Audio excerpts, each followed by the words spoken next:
Êxodo, do capítulo 6, versículo 28, até o capítulo 7, versículo 25. No dia em que Yahvé falou a Moisés na terra do Egito, Yahvé disse a Moisés: Eu sou Yahvé. Dize a Faraó, rei do Egito, tudo o que eu te digo. Respondeu Moisés na presença de Yahvé: Eu não sei falar com facilidade. Como, pois, me ouvirá Faraó? Yahvé disse a Moisés: Eis que te fiz como um Deus. Para Faraó e a Arão, teu irmão, será o teu profeta. Falarás tudo o que eu ordenar, e a Arão, teu irmão, falará a Faraó, para que deixe partir da sua terra os israelitas.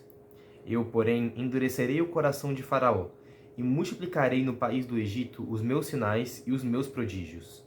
Faraó não vos ouvirá, e eu porei a minha mão sobre o Egito, e farei sair do país do Egito os meus exércitos, o meu povo, os israelitas, com grandes julgamentos. Saberão os egípcios que eu sou Yahvé, quando estender minha mão sobre o Egito e fizer sair do meio deles os israelitas. Moisés e Arão fizeram como Yahvé ordenara. Moisés tinha 80 anos e Arão 83, quando falaram a Faraó. Disse Yahvé a Moisés e a Arão: Se Faraó vos disser, apresentai um prodígio em vosso favor, então dirás a Arão: Toma a tua vara e lança-a diante de Faraó, e ela se transformará em serpente. Moisés e Arão foram a Faraó e fizeram como Yahvé ordenara. Lançou Arão a sua vara diante de Faraó e diante dos seus servos, e ela se transformou em serpente. Faraó, porém, convocou os sábios e os encantadores, e, com os seus sortilégios, os magos do Egito fizeram o mesmo. Cada um lançou sua vara, e elas se tornaram serpentes, mas a vara de Arão devorou as varas deles. Contudo, o coração de Faraó se endureceu, e não os ouviu, como Yahvé havia predito. Disse Yahvé a Moisés: O coração de Faraó está obstinado. Ele se recusou a deixar o povo partir. Vai a Faraó pela manhã.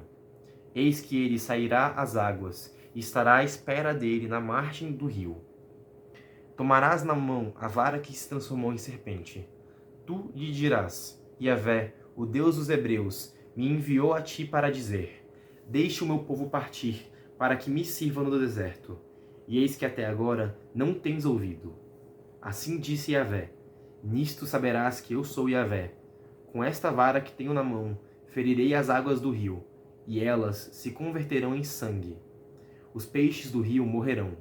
O rio cheirará mal, e os egípcios não poderão mais beber das águas do rio.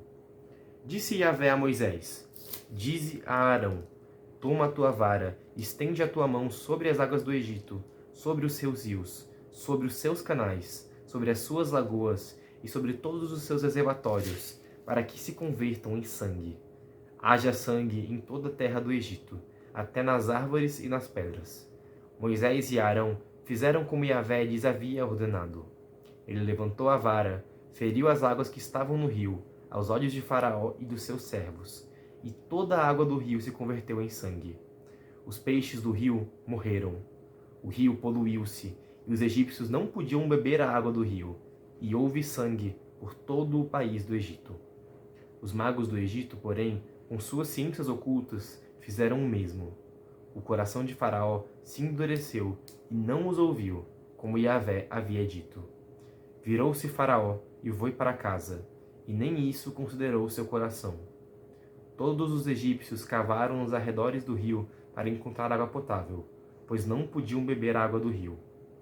Passaram-se 7 dias depois que Yahvé feriu o rio. Bem, não sei o que parar, nossa, viajei. Tá, aqui começa então a história das pragas do Egito, né? Essas pragas vão ter um valor muito importante, porque a ideia aqui é que são sinais para os egípcios do poder de Yahvé. Afinal, os egípcios acreditam nos seus deuses e nos seus sábios, nos seus sacerdotes, e para convencer eles, para deixar eles partirem, Deus tem que mostrar o seu poder perante eles. E aí, então, vem os sinais, que vão numa violência crescente, né? Afinal, o coração de Faraó não aceita primeiro só a fala, depois não aceita só o cajado virando serpente, então começa devagar e vai só piorando. O primeiro sinal, então, é a água transformada em sangue. eu só queria achar que é muito legal, assim, esse sinal, porque essa questão da água virando sangue, da água virando vinho, é repetidamente ao longo da história bíblica nomeada como um sinal do poder de Deus, como um milagre, né? Você transubstanciar a água. Então, você vai tem uma referência a isso em algum lugar do Gênesis que agora eu não vou mais lembrar, mas a gente já falou disso em um vídeo. A gente fala disso na questão de Jesus, né? Que quando é ferido o peito dele, jorra água e sangue. Do primeiro milagre dele, né, nas bodas de Caná, transformando água em vinho. E claro, toda a questão até da transubstanciação da missa, né? Transformando o vinho em sangue.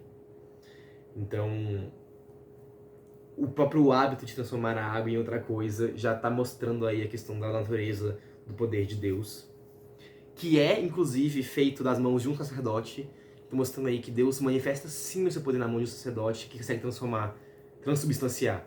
Então, olha só, na missa, um sacerdote usando o poder de Deus para transubstanciar algo.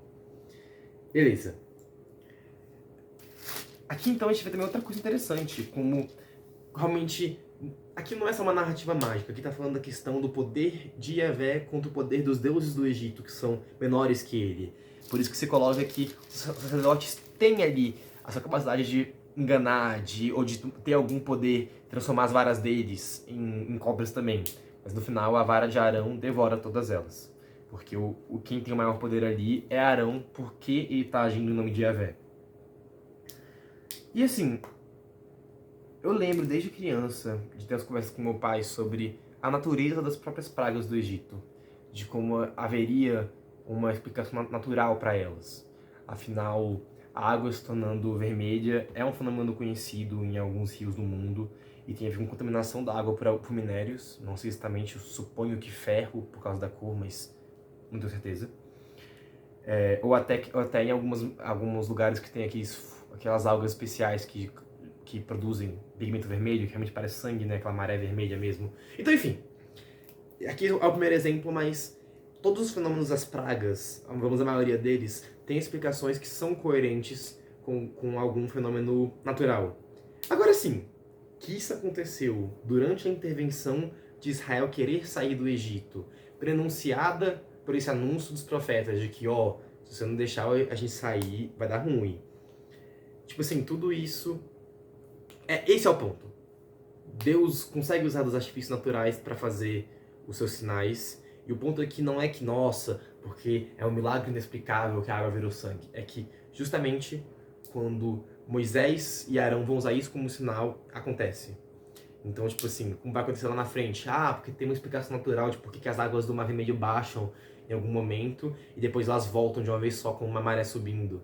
Mas caramba, que coincidência que isso aconteceu justamente depois que os israelitas atravessaram e bem na hora que os egípcios estavam atravessando, né? Não tira mérito nenhum de um milagre, de um sinal, o fato de que tem uma explicação natural. Porque caramba, que bom que essa fato natural aconteceu bem na hora que a gente precisava que acontecesse, justamente do jeito que favoreceu a gente e como as pessoas, como foi anunciado ou como se esperava se a gente realmente fosse um povo protegido por Deus, assim. Pode até ter uma interpretação póstuma de que isso foi o sinal pro povo de Israel de que são realmente protegidos por Deus. Mas caraca, quantos sinais, né? Assim, se realmente aconteceram tudo isso no Egito, até eles conseguirem fugir, e por causa disso tudo, depois dos fatos, eles virem nisso a mão de Deus, caraca, eu também veria, pô. Se justamente quando o meu povo tá querendo fugir de lá, acontece um bando de catástrofe que destrói a estrutura social do país, e por causa disso a gente consegue fugir, que bom!